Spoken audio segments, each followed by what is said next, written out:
Айзада Канатбекованын өлүмүнө күнөөлүүлөр соттолду. Жапаров армия 2021-дин жеңүүчүлөрүн куттуктап 2 миллион сомдой акча бөлдү. Кыргызстандык Камил Сабитов Москвадагы турнирде алтын утту. Саламатсыздарбы? Эфирде акыркы жаңылыктарды баяндаган айтмакчы программасы, аны мен Айперишин Кулова алып барам. Бишкектин 1-май райондук соту адам уурдоонун курмандыгы болгон Айзада Канатбекованын өлүмүнө күнөөлүүлөрдү соттоду. 14-сентябрдагы отурумда сот 5 кишини күнөөлүү деп тапты.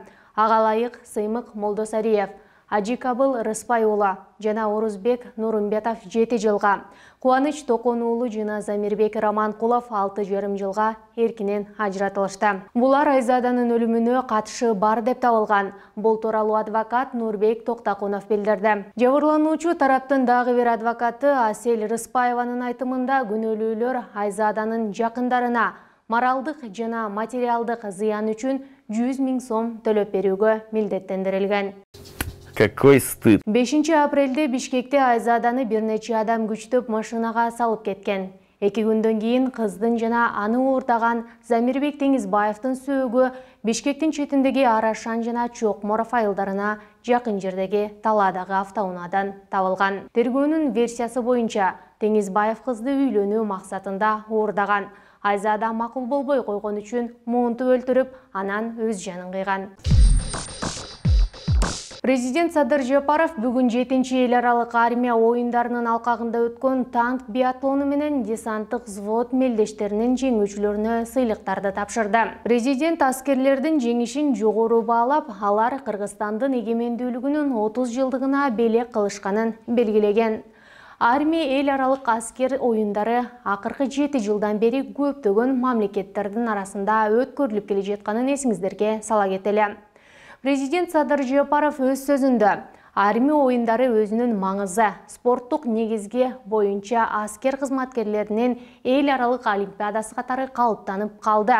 Мына ушул эл аралык аскер оюндарынын алкагында кыргыз армиясы негизги деп саналган ары татал, ары салмактуу 2 мелдешке танк биатлону менен десанттык взвод сынактарына катышып, өз дивизионунда 1-чи орунду багындырды. Биздин танкачыларыбыз 8 мамлекеттин командалары менен мелдешип, курсант-десантчыларыбыз 12 өлкөнүн командасы менен таймашты.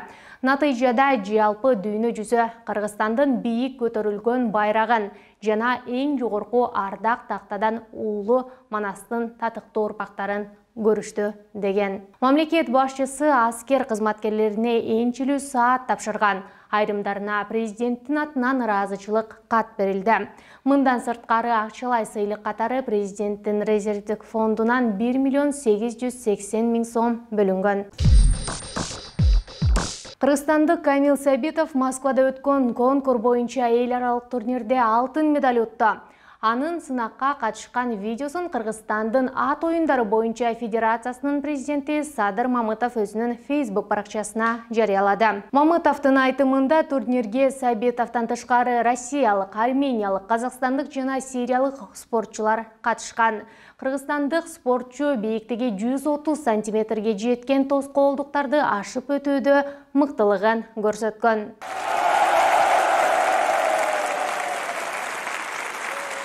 Камил Кыргызстандын командасынын курамында Евразия чемпионатынан күмүш медаль утуп, октябрдын соңунда Москвада өтө турган Евразия лигасынын финалына катышууга мүмкүнчүлүк алды. Ал жактан дүйнө кубогунун финалына жолдомо алуу үчүн ат салышат деп жазды Мамытов. Маалыматка караганда, учурда Камил Сабитов Евразия лигасынын рейтингинде 4-чү орунда турат.